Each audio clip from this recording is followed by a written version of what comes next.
നല്ലതെന്ന് വിചാരിച്ച് ചെയ്യുന്നത് എല്ലാം തെറ്റായി മാറുന്നു. എല്ലാം നിർത്താം, മനസമാധാനമാണ്. സീമാജി നായർ എന്ന് പറഞ്ഞിട്ടുള്ള ഈ ചേച്ചി സൈബർ അറ്റാക്കിന് വേണ്ടി വലിച്ചു കീറി ഇട്ട് കൊടുത്തിട്ടുള്ള രേണുസുതി എന്ന് പറഞ്ഞിട്ടുള്ള ഈ ഒരു ഒറ്റ വ്യക്തി കാരണമാണ് സീമാജി നായർ ചാരിറ്റി സംഭവങ്ങളും എല്ലാം നിർത്തിയിരിക്കുന്നത്. എത്രയോ പേർക്ക് ചെയ്യേണ്ട സഹായമാണ് രേണുസുതി എന്ന് പറഞ്ഞിട്ടുള്ള ഈ ഒരു ഒറ്റ വ്യക്തി കാരണം അവിടെ നിർത്തേണ്ടി വന്നിട്ടുള്ളത്. എനിക്ക് ആരും വിശ്വാസമില്ല. എന്റെ കുഞ്ഞിനെ വിപുൽദാസിനെ ഞാൻ ഈ 4 പേരെ മാത്രമേ ഏൽക്കുള്ളൂ. എനിക്ക് അതിന്റെ ചേച്ചി കിച്ചു ചേട്ടന് അനുവാദവും ഇല്ല. കിച്ചു ചേട്ടൻ ആര് കൊച്ചിന്റെ ചേട്ടനില്ലേ? അല്ലെ മനസ്സിലാവത്തോണ്ട് ചോദിച്ചെന്നേ ഉള്ളൂ. സോ ഹലോ ഗൈസ്, നമ്മുടെ മറ്റൊരു വീഡിയോയിലേക്ക് എല്ലാ മാന്യപ്രേക്ഷകർക്കും ഹാർദമായ സ്വാഗതം. തുടക്കത്തിൽ തന്നെ ഒരു കാര്യം ഞാൻ പറഞ്ഞുകൊള്ളട്ടെ. രേണു ചേച്ചി ഇപ്പൊ രംഗത്ത് വന്നിട്ട് കുറച്ച് കാര്യങ്ങൾ, അതായത് കിച്ചു ചേട്ടനെ മാക്സിമം താറടിക്കുന്ന രീതി കുറെ കാര്യങ്ങൾ പറഞ്ഞു വെച്ചിട്ടുണ്ട്. അതായത് എന്റെ മകനെ, എന്റെ ഇളയ മകനെ ആരും നോക്കേണ്ട ആവശ്യമില്ല, എന്റെ വീട്ടിൽ 4 പേരുണ്ട്, അതേ കൂട്ട് തന്നെ ആ 4 പേര് നോക്കിയാൽ മാത്രം മതി. അതായത് എനിക്കിപ്പോ എന്തെങ്കിലും സംഭവിച്ചാൽ തന്നെ അവർ മാത്രം നോക്കിയാൽ മതി, വേറെ ആരും പുറത്തുനിന്ന് വന്ന് നോക്കേണ്ട ആവശ്യമില്ല എന്നാണ് രേണുസുതി പറഞ്ഞിട്ടുള്ളത്. അതായത് പുറത്തുനിന്ന് നോക്കാൻ വേണ്ടി ആരുണ്ട്? കിച്ചു ചേട്ടനും കിച്ചു ചേട്ടന്റെ അമ്മൂമ്മ, അവരെ പോലുള്ള കുറച്ച് ആളുകൾ മാത്രമേ ഉള്ളൂ. അപ്പൊ അവരടുത്ത് ആരടുത്ത് പുറത്തുനിന്ന് വന്ന് നോക്കണ്ട എന്നാണ് രേണു ചേച്ചി പറയുന്നത്. നിങ്ങൾ ഈ സ്റ്റേറ്റ്മെന്റിനോട് യോജിക്കുന്നുണ്ടോ? ഇല്ലെങ്കിൽ, അതായത് കിച്ചു ചേട്ടന്റെ ഫാമിലിയോടൊപ്പമാണ് നിങ്ങളെങ്കിൽ തീർച്ചയായിട്ടും ഈ വീഡിയോ ഒന്ന് ലൈക്ക് ചെയ്തിട്ട് മാത്രമേ തുടർന്ന് കാണാവൂ. ഇപ്പൊ ലേറ്റസ്റ്റ് ആയിട്ട് ഈ രേണു ചേച്ചിയുടെ യൂട്യൂബിൽ ഒരു വീഡിയോ സംഭവങ്ങളൊക്കെ വന്നിട്ടുണ്ട്. ആ ഒരു വീഡിയോയിൽ നിരവധി അലിഗേഷൻസ് ആണ് ഈ രേണു ചേച്ചി പറഞ്ഞു വെക്കുന്നത്. എല്ലാം തുടക്കം തൊട്ട് അവസാനം വരെ, വീഡിയോയുടെ അവസാനം വരെ നിങ്ങൾ സ്കിപ്പ് ചെയ്താൽ തന്നെ കാണണം. കാരണം രേണു ചേച്ചി പറയുന്ന ഓരോ കാര്യങ്ങൾക്കും അടിസ്ഥാനപ്പെടുത്തി അതിന് എതിരെ നിൽക്കുന്ന തെളിവുകൾ സഹിതം വെച്ചായിരിക്കും നമ്മൾ ഇന്നത്തെ വീഡിയോ ചെയ്യാൻ പോകുന്നത്. എന്തായാലും രേണു ചേച്ചി ആ യൂട്യൂബിൽ പറഞ്ഞിട്ടുള്ള ഒരു വീഡിയോ നിങ്ങളൊന്ന് കണ്ടു നോക്കണം. അതിനുശേഷം സീമാജി നായർ തന്നെ രംഗത്ത് വന്ന് കുറച്ച് കാര്യങ്ങൾ പറയുന്നുണ്ട്. അതിലോട്ട് നമുക്ക് പോകേണ്ടിയിരിക്കുന്നു. ആദ്യം തന്നെ രേണു ചേച്ചി പറയുന്നത് നിങ്ങളൊന്ന് കേട്ടു നോക്ക്. എനിക്ക് അസുഖമാണെന്ന് അറിഞ്ഞ് അദ്ദേഹം ഈ വീട്ടിൽ വന്ന് എനിക്ക് വേണ്ടി പ്രാർത്ഥിച്ചിട്ടുണ്ട്. അദ്ദേഹം ഒരു ദൈവ പുരുഷനാണ്. എല്ലാം മറന്നിട്ട് അദ്ദേഹം എനിക്ക് വേണ്ടി ദൈവമേ ആ കൊച്ചിന്റെ അസുഖം മാറ്റണേ എന്ന് പ്രാർത്ഥിച്ചിട്ടുണ്ടെങ്കിൽ അദ്ദേഹം ഒരു വലിയൊരു ദൈവ പുരുഷനാണ്. ദൈവികമായിട്ടുള്ള ചൈതന്യം അദ്ദേഹത്തിനുള്ളത് കൊണ്ട് മാത്രമാണ് അദ്ദേഹം എന്നെ കാണാൻ വന്നതും പ്രാർത്ഥിച്ചത്. ഞാൻ അദ്ദേഹത്തോട് പബ്ലിക്കായിട്ട് ക്ഷമ ചോദിച്ചു. ഇനിയും ഞാൻ ക്ഷമ ചോദിക്കുന്നു. അദ്ദേഹം ഇന്നും വന്ന് പ്രാർത്ഥിച്ചു. എനിക്കതെന്റെ ജീവിതത്തിൽ വലിയൊരു ആശ്വാസമാണ്. നിങ്ങൾ അദ്ദേഹത്തെ വെറുതെ കുറ്റം പറയരുത്. അദ്ദേഹം ഒരു വീട് കൊടുത്തെന്നല്ലാതെ അദ്ദേഹം വേറൊരു തെറ്റും ചെയ്തിട്ടില്ല. അതിനു വേണ്ടിയിട്ട് ഒരുപാട് അദ്ദേഹം കേട്ടു. ഈ ഒരു കൊല്ലം സുധീർ 2 മക്കൾക്ക് വീട് കൊടുത്ത ആ ഒരു കുറ്റമല്ലാതെ, അത് കുറ്റം തന്നെ പറയുന്നത്. കാരണം അതുപോലായിരുന്നു പ്രശ്നങ്ങൾ മുഴുവനും. അതോടുകൂടി അദ്ദേഹത്തിന് മനസ്സമാധാനം പോയെന്നാണ് എൻ്റെ ഒരു വിശ്വാസം. കീമോ തുടങ്ങിക്കഴിഞ്ഞാൽ കുറച്ച് ദിവസത്തേക്ക് എനിക്ക് വയ്യാണ്ടാവും. അന്ന് ഞാൻ കിടന്നുകൊണ്ടാണ് ICU പോകുന്നതിന് തലേന്നൊരു വീഡിയോ ഇട്ടു. അതെടുത്തിട്ട് പിറ്റേന്ന് ഞാൻ എഴുന്നേറ്റപ്പോൾ അതിനും കുറ്റം. ഓക്കെ, കേട്ടില്ലേ? രേണു ചേച്ചി ആണെങ്കിൽ ഇതിനകത്ത് ബിഷപ്പിനെ ഒരുമാതിരി വെളുപ്പിക്കുന്ന രീതിയിലാണ് സംസാരിച്ചുകൊണ്ടിരിക്കുന്നത്. ഓക്കെ, ബിഷപ്പുമായിട്ട് നമുക്ക് പേഴ്സണലായിട്ട് വ്യക്തിപരമായിട്ട് ഒരു കാര്യവുമില്ല. ഇതേ ബിഷപ്പ് തന്നെ വന്ന് രേണു ചേച്ചി സപ്പോർട്ട് ചെയ്തെന്ന് പറഞ്ഞാൽ, രേണു ചേച്ചിക്കെതിരെ പ്രാർത്ഥിച്ചെന്ന് പറഞ്ഞാൽ, രേണു ചേച്ചിക്ക് വേണ്ടി പ്രാർത്ഥിച്ചെന്ന് പറഞ്ഞാലും ഒന്നും നമ്മളെ ബാധിക്കുന്ന കാര്യമേ അല്ല. രേണു ചേച്ചി എന്ത് പറഞ്ഞാലും നമ്മളെ ബാധിക്കത്തില്ല. പക്ഷെ അതേ സ്ഥാനത്ത് രേണു ചേച്ചി ഇപ്പൊ പറഞ്ഞിട്ടുണ്ടല്ലോ, ഞാൻ പബ്ലിക്കായിട്ട് മാപ്പ് പറഞ്ഞു, ഇനിയും മാപ്പ് പറയുമെന്ന്. രേണു ചേച്ചി മാപ്പ് പറഞ്ഞു. ഇപ്പൊ ആർക്കറിയാം, ബിഷപ്പ് ചേച്ചിയുടെ വീട്ടിൽ വന്നതിന് ശേഷം കിച്ചു ചേട്ടനെതിരെ വീഡിയോ ഇടണമെന്നും പറഞ്ഞ് രേണു ചേച്ചി അപേക്ഷിച്ചു. അതേ രീതി തന്നെയാണ് ഈ രേണു ചേച്ചിയുടെ വീട്ടിൽ ബിഷപ്പ് ചെന്നതിന് ശേഷം വെളിയിലോട്ട് വന്നപ്പോൾ വേറൊരു വ്യക്തിയായിട്ടാണ് വന്നിട്ടുള്ളത്. അതായത് അന്യൻ സിനിമയൊക്കെ നിങ്ങൾ കണ്ടിട്ടുണ്ടായിരിക്കുമല്ലോ, അതേ രീതിയിൽ തന്നെയാണ് വന്നിട്ടുള്ളത്. ഇനിയിപ്പോൾ രേണു ചേച്ചി ചോദിക്കുന്ന അടുത്തൊരു സ്റ്റേറ്റ്മെന്റ്, അതായത് ബിഷപ്പ് എന്ത് തെറ്റ് ചെയ്തു, ആ ഒരു വീട് കൊടുത്തത് മാത്രമല്ല ബിഷപ്പ് ചെയ്തിട്ടുള്ളൊരു തെറ്റ്, അതിനെ തുടർന്നിട്ട് നിരവധി വിവാദങ്ങൾ കേട്ടിട്ടുണ്ടെന്ന്. ഒരിക്കലും ഒരു വിവാദം നമ്മൾ പറഞ്ഞിട്ടില്ല. എങ്ങനെയാണ് വിവാദമായത്? ആര് ബിഷപ്പ് ഈ ഒരു വീട് തന്നപ്പോൾ നമ്മളെല്ലാവരും പറഞ്ഞിട്ടുള്ളത് താങ്ക് യു ആണ് പറഞ്ഞിട്ടുള്ളത്. ആ ഒരു സമയം നിങ്ങളുടെ ഫാമിലിയോടൊപ്പമാണ് നമ്മൾ നിന്നിട്ടുള്ളത്. ബിഷപ്പിൻ്റെ അടുത്ത് നന്ദി പറഞ്ഞ് നമ്മൾ പിന്നെ ബിഷപ്പിനെ കുറ്റം പറയാനാണ്, ബിഷപ്പിനെ കൊണ്ട് നിങ്ങളെ കുറ്റം പറയാനുള്ളൊരു കാര്യം ഉണ്ടാക്കി വെച്ചത് നിങ്ങൾ തന്നെയാണ്. രേണുസുതി എന്ന് പറഞ്ഞിട്ടുള്ളൊരു വ്യക്തിയാണ് ഈ ഒരു ബിഷപ്പ് വീട് തന്നതിനെ തുടർന്ന് നിരവധി വിവാദങ്ങൾ ഉണ്ടാക്കിയിട്ടുള്ളത്, ഈ ഒരു ബിഷപ്പിനെ കൊണ്ടുവന്ന് വലിച്ചു കീറിയിട്ടുള്ളത്. അന്നേരം നമ്മൾ സപ്പോർട്ട് ചെയ്ത് വീഡിയോ ഇട്ട് നമ്മളെ ഇപ്പോൾ വന്നിടുന്ന ബിഷപ്പ് തന്നെയാണ് തെറി വിളിക്കുന്നത്. ഇനിയിപ്പോൾ ബിഷപ്പിനെ നിങ്ങൾ, അതായത് ഈ രേണു ചേച്ചി പറയുന്നുണ്ടല്ലോ, ബിഷപ്പ് ആണെങ്കിൽ നല്ലൊരാളാണ്, ബിഷപ്പ് എന്നെ ഇതുവരെ ഒന്നും പറഞ്ഞിട്ടില്ല എന്നൊക്കെ പറയുന്നുണ്ടല്ലോ. ഒന്നും പറയാത്ത ബിഷപ്പിന്റെ കുറച്ച് സ്റ്റേറ്റ്മെന്റ് ഞാൻ ഒന്ന് വെച്ച് തരാം. ചേച്ചി കണ്ടിട്ടില്ലെങ്കിൽ തീർച്ചയായിട്ടും കേൾക്കണം. സൗണ്ട് മാത്രമേ ഞാൻ കേൾപ്പിക്കുന്നുള്ളൂ, കേട്ട് നോക്ക്. 100 ദിവസം രേണുസുതി ബിഗ് ബോസ് ഹൗസിൽ നിർത്തണം. അവരവിടെ നിർത്തി തേഞ്ഞൊട്ടി രേണുവിനെ പൊളിച്ചെടുക്കാൻ ദൈവം എന്നെ അവതരിപ്പിച്ചിറക്കിയതാണെന്ന് ഞാൻ വിശ്വസിക്കുന്നു. ഋതപ്പൻ കൈപൊക്കിയ വീഡിയോ, രേണുസുതി ഉമ്മ കൊടുത്ത വീഡിയോ, ഇങ്ങനെ കൊടുത്ത് രേണുസുതി എവിടെ കൊണ്ടെത്തിച്ചു? ബിഗ് ബോസിനകത്തോട്ട് കയറി ചെന്നപ്പോൾ എന്തോ പറഞ്ഞു നിങ്ങൾ കണ്ടു കാണുമല്ലോ. സുജിയേട്ടാ ഞാൻ വന്നു. അപ്പൊ ഈ ചാനൽ ഇവരുടെ വീട്ടിൽ താമസമാണ്.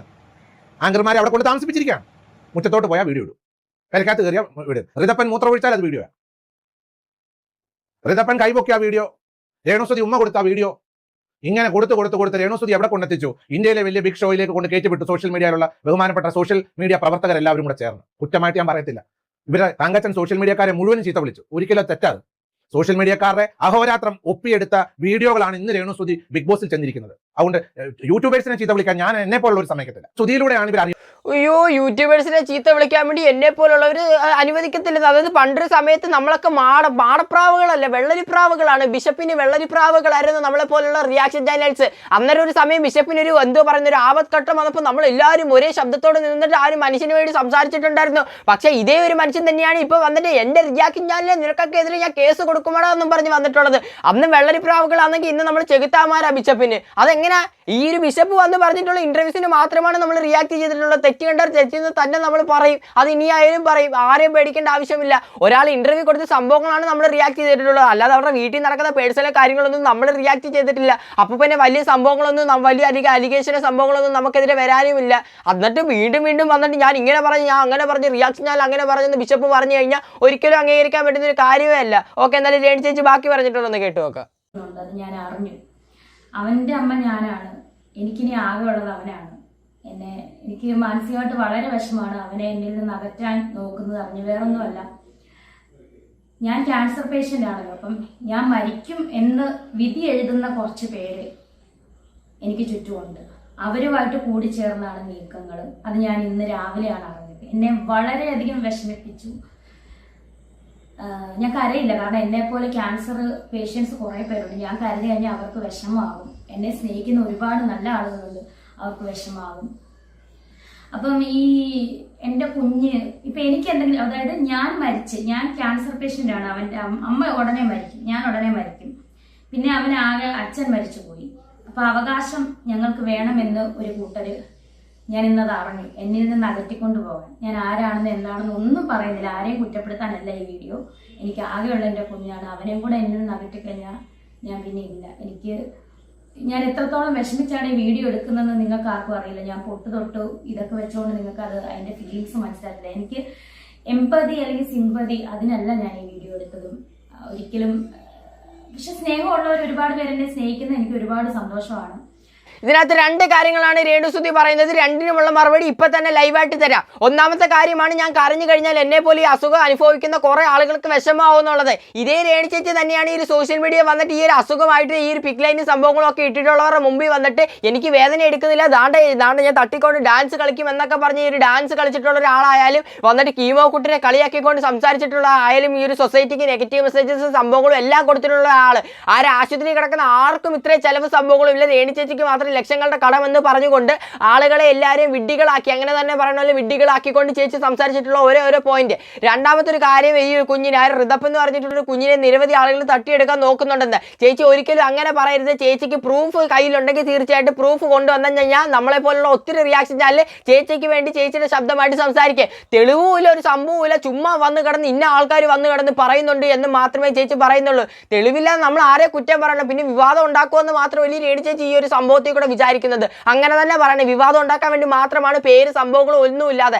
ആളുകൾ സംശയിക്കണം, എടാ കിച്ചു നീയാണല്ലേ ഈ പണി പറ്റിച്ചത് എന്ന് ആൾക്കാർ ചിന്തിക്കണം. അതിനുവേണ്ടി മാത്രം എറിഞ്ഞു കൊടുക്കുന്ന രീതിയിലാണ് ചേച്ചി ഈ ഒരു സംഭവം എന്ന് പറഞ്ഞിട്ടുള്ളത്. എന്തായാലും ബാക്കിയും കൂടെ ഒന്ന് കേട്ട് നോക്കാം. ഒരുപാട് പേരെന്നെ സ്നേഹിക്കുന്ന എനിക്ക് ഒരുപാട് സന്തോഷമാണ്. എൻ്റെ കുഞ്ഞിനെ എനിക്കിനിയിപ്പം ഈ ക്യാൻസറിന്റെ വിഷയം ഇനിയിപ്പം മുന്നോട്ട് 5 കീമോ ഉണ്ട്, അതിലുപരി 2 lakhs മെഡിസിൻ, ഓരോ കീമോയ്ക്കും 2 lakhs മെഡിസിൻ വെച്ച് എനിക്ക് എടുക്കുന്നുണ്ട് ശരീരത്തിൽ. സോ എങ്കിൽ മാത്രമേ ഞാൻ തിരിച്ചു വരത്തുള്ളൂ എന്നാണ് ആ ഒരു ഇത്. അതുകൊണ്ടാണ് ഡോക്ടേഴ്സ് അങ്ങനെയാണ് പറയുന്നത്. നമ്മൾ എല്ലാവരും എനിക്ക് ധൈര്യം തരുന്നുണ്ട്. പക്ഷെ എങ്കിലും ഞാൻ അറിഞ്ഞായിരുന്നു എൻ്റെ അവസ്ഥ, ഇപ്പോഴത്തെ അവസ്ഥയിലാണ്. സോ എനിക്കൊന്നും സംഭവിക്കാതിരിക്കട്ടെ. എന്നെ ഒരുപാട് പേര് സ്നേഹിക്കുന്നുണ്ട്. ദൈവം എനിക്കൊന്നും വരുത്താതിരിക്കട്ടെ എൻ്റെ ഋതപ്പനെ ഓർത്ത്. അപ്പം അഥവാ ഇനി എനിക്ക് എന്തെങ്കിലും സംഭവിച്ചാൽ ഈ പബ്ലിക്കിന്റെ മുന്നിൽ ഞാൻ വന്ന് പറയാണ്, എൻ്റെ കുഞ്ഞിനെ ഞാൻ എൻ്റെ പപ്പ തങ്കച്ചൻ PG, അതായത് ഋതുൽദാസിനെ തങ്കച്ചൻ PG അല്ലെങ്കിൽ കുഞ്ഞുഞ്ഞമ്മ തങ്കച്ചനോ അല്ലെങ്കിൽ എൻ്റെ ചേച്ചി രമ്യ ലിബുവിനെയോ അല്ലെങ്കിൽ ലിബു എൻ്റെ ചേട്ടാപ്പി, ഇവരെ 4 പേരെ അല്ലാതെ ഞാൻ വേറെ ആരെയും ഏൽപ്പിക്കത്തില്ല. എനിക്ക് ആരും വിശ്വാസം. അതെന്താ ചേച്ചി അങ്ങനെ പറയുന്നത്? അപ്പൊ ആ ഒരു കുഞ്ഞിന് വേണ്ടി കിച്ചു ചേട്ടന് അവകാശം ഇല്ലയോ? എടേ ഇങ്ങനെ എൻ്റെ ചേച്ചി ഇങ്ങനെ വന്ന് ഫുള്ളായിട്ട് ആ ഒരു ക്യാരക്ടർ ചേഞ്ച് ചെയ്യുന്ന ഡബിൾ സ്റ്റാൻഡ് ആണ് ഇവിടെ വന്ന് കളിച്ചുകൊണ്ടിരിക്കുന്നത്. എൻ്റെ പൊന്നു രേണു ചേച്ചി, നിങ്ങൾക്ക് ഒരിക്കലും അങ്ങനെ പറയാൻ ഒക്കത്തില്ല. സ്വന്തം അനിയനെ കാണണമെന്ന് വിചാരിച്ചു കഴിഞ്ഞാൽ കിച്ചു ചേട്ടന് നിങ്ങളുടെ അവകാശമോ അല്ലെങ്കിൽ നിങ്ങളുടെ ഒരു എന്തുവാ പറയുന്നത് അനുവാദ സംഭവങ്ങളോ ഒന്നും വേണ്ട.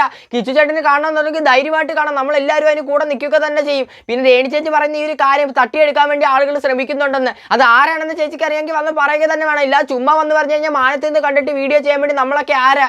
എനിക്ക് മനസ്സിലാകത്തോണ്ട് ചോദിക്കുക ചേച്ചി. അതിൻ്റെ തെളിവ് സംഭവം എല്ലാം കൊണ്ടുവന്നു കഴിഞ്ഞാൽ ഉറപ്പായിട്ടും നമ്മൾ ഉൾപ്പെടെയുള്ള ആളുകൾ അതിനെതിരെയായിട്ട് ശബ്ദം ഉയർത്തുക തന്നെ ചെയ്യും. ഇനി ഈ ചേച്ചി ആണെങ്കിൽ മറ്റൊരു വിവാദം ഉണ്ടാക്കിയിട്ടുള്ള ഒരു സംഭവമാണ് സീമാജി നായർ ആണെങ്കിൽ എന്നെ കാണാൻ വന്നു എന്നും പറഞ്ഞ് ഐസിയുയിൽ വന്നു എന്നും പറഞ്ഞ് ഇൻസ്റ്റാഗ്രാമിൽ ഇട്ടിട്ടുള്ള ഒരു പോസ്റ്റ്. അതിനെ തുടർന്ന് നിരവധി വിവാദങ്ങളാണ് ഈ സീമാജി നായർ എന്ന് പറഞ്ഞിട്ടുള്ള ചേച്ചിക്ക് പോയിട്ടുള്ളത്. അതിനെ തുടർന്നിട്ട് ഈ ഒരു ചേച്ചി ലേറ്റസ്റ്റ് ആയിട്ട് ഒരു പോസ്റ്റ് ഇട്ടിട്ടുണ്ട്. ആ ഒരു പോസ്റ്റ് ഞാനൊന്ന് വായിച്ചു തരാം. സീമാജി നായരുടെ ഒഫീഷ്യൽ പേജിലാണ്. ശുഭദിനം. നല്ലത് എന്ന് വിചാരിച്ച് ചെയ്യുന്നത് തെറ്റായി മാറുന്നു. എൻ്റെ മുന്നിൽ എന്ത് ചെയ്യുമ്പോഴും കൊടുക്കുമ്പോഴും നല്ലതാകണം എന്ന് കരുതി ചെയ്യുന്നു. അത് പബ്ലിസിറ്റിക്കോ പ്രശസ്തിക്കോ അല്ല. അങ്ങനെയെങ്കിൽ ഒരാൾ എന്തെങ്കിലും ചെയ്യുന്നതിന് മുമ്പേ PR വർക്ക് തുടങ്ങണം. ഇത് പലപ്പോഴും അവസാന നിമിഷമാകും കൂടെയുള്ളവർ പോലും അറിയുന്നത്. പക്ഷേ എന്തോ നമ്മൾ ഒന്ന് വിചാരിക്കുന്നു, നടക്കുന്നത് മറ്റൊന്നും. എനിക്ക് പ്രശ്നങ്ങൾ ഇല്ലാഞ്ഞിട്ടില്ല. ഞാൻ സോഷ്യൽ വർക്കിൽ ഇറങ്ങി പുറപ്പെടുന്നത് ഞാൻ വഴി ആർക്കെങ്കിലും ഒക്കെ എന്തെങ്കിലും സഹായം കിട്ടുന്നെങ്കിൽ മാത്രം കരുതിയിട്ടാണ്. എല്ലാം നിർത്താം, മനസമാധാനമാണ് വലുത്. ഇതേ ഒരു സംഭവം തന്നെയാണ് ഈ രേണു ചേച്ചി. കാരണം നേരത്തെ ആയിട്ടുള്ളൊരു സംഭവം, അത് നേരത്തെ കുറെ നാളുകൾക്ക് മുമ്പ് ഈ വീട് സംഭവങ്ങൾ കൊടുത്തതിന് ശേഷം നടന്നിട്ടുള്ളത്.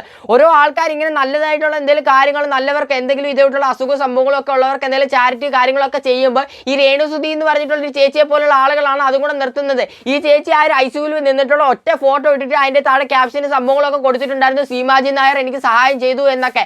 അത് കാരണം ഇഷ്ടംപോലെ സൈബർ അറ്റാക്ക് സംഭവങ്ങളൊക്കെയാണ് ഈ സീമാജി നായർ എന്ന് പറഞ്ഞിട്ടുള്ള ഒരു ചേച്ചിക്ക് പോയിട്ടുള്ളത്. അതുകൊണ്ട് മാത്രം ചേച്ചി പറഞ്ഞിട്ടുള്ള കാര്യമാണ് ഞാൻ ചാരിറ്റി സംഭവങ്ങളും എല്ലാം നിർത്തുകയാണ്, ഇനി എനിക്ക് മനസ്സമാധാനം മാത്രം മതിയെന്ന്. എത്രയോ ആളുകൾക്ക് കൊടുക്കേണ്ടിയിരുന്നിട്ടുള്ള ഒരു സഹായമാണ് ഈ രേണുസുതി എന്ന് പറഞ്ഞിട്ടുള്ള ഒറ്റ ഒരു വ്യക്തി കാരണം അവിടെ നിന്നിട്ടുള്ളത്. എൻ്റെ പൊന്നു രേണു ചേച്ചി, നിങ്ങൾ ഇനിയെങ്കിലും ഇങ്ങനെയൊക്കെയുള്ള സംഭവങ്ങൾ ചാരിറ്റി സംഭവങ്ങളൊക്കെ മനസ്സിൽ വെച്ചിരുന്നാൽ മതി. ഇങ്ങനെ സോഷ്യൽ മീഡിയയെ കൊണ്ടുവന്ന് ഇട്ടിട്ട് അവരെയും കൂടെ വലിച്ചു കയറുന്ന പരുവത്തിൽ ആക്കിയിട്ട് കൊടുക്കരുത്. അത് മാത്രമേ പറയാനുള്ളൂ. എന്തൊരു അവസ്ഥയാണെന്ന് നോക്കിക്കൊണ്ടേ ഓരോ ആൾക്കാരുടെ സമാധാനം പോകുന്നത് എങ്ങനെയാണ്. രേണു ചേച്ചിയുടെ ഒറ്റ വീഡിയോ വഴി എത്ര ആളുകൾക്കാണ് സൈബർ അറ്റാക്ക് വന്ന് വീണുകൊണ്ടിരിക്കുന്നത്. ഇനി ആയാലും അങ്ങനെ തന്നെ നടക്കത്തുള്ളൂ. സത്യം പറഞ്ഞു കഴിഞ്ഞാൽ കുറേ ആളുകൾക്ക് നമുക്ക് റെസ്പെക്ട് ഉണ്ട്. ഈ ചേച്ചിയുടെ വീഡിയോ മനസ്സിലാക്കിയിട്ട് ചേച്ചി എന്താണ് ഉദ്ദേശിക്കുന്നത് എന്ന് മനസ്സിലാക്കി കമന്റ് ഇടാൻ ആളുകളുണ്ടെന്ന് നമുക്ക് ഇതിൽ കൂടെ മനസ്സിലാകും. എന്നും പറഞ്ഞ് ഓവറായിട്ട് സൈബർ അറ്റാക്ക് ചെയ്യുന്ന സംഭവത്തിനോട് നമ്മൾ യോജിക്കുന്നുമില്ല. എന്തായാലും ഇത്രയും സംഭവങ്ങൾ നിങ്ങളുടെ മുമ്പിൽ ഒന്ന് കൊണ്ടുവരണമെന്നുണ്ടായിരുന്നു. അതുകൊണ്ട് മാത്രമാണ് ഈ ഒരു സമയം ഈ ഒരു വീഡിയോ ഇട്ടിട്ടുള്ളത്. എന്തായാലും നിങ്ങളുടെ അഭിപ്രായങ്ങൾ ഇത് കണ്ടിട്ട് എന്താണോ താഴെ കമന്റ് ബോക്സിൽ ഒന്ന് കമന്റ് ഇട്ടേക്കുക. വീഡിയോ ഇഷ്ടപ്പെട്ടിട്ടുണ്ടെങ്കിൽ തീർച്ചയായും വീഡിയോ ലൈക്ക് ചെയ്യുക, ചാനൽ സബ്സ്ക്രൈബ് ചെയ്യുക, വീഡിയോ ഹൈപ്പ് ചെയ്തേക്കുക. അപ്പോൾ അടുത്ത നല്ല ടോപ്പിക്കാണ്. കുറച്ച് ലെഫ്റ്റിലോട്ട് പോട്ടെ, കുറച്ച് റൈറ്റിലോട്ട് ഞാൻ സ്ട്രൈറ്റ് പോകാൻ മനസ്സിൽ നല്ല ടോപ്പിക്കാണ്. എല്ലാവർക്കും ബൈ.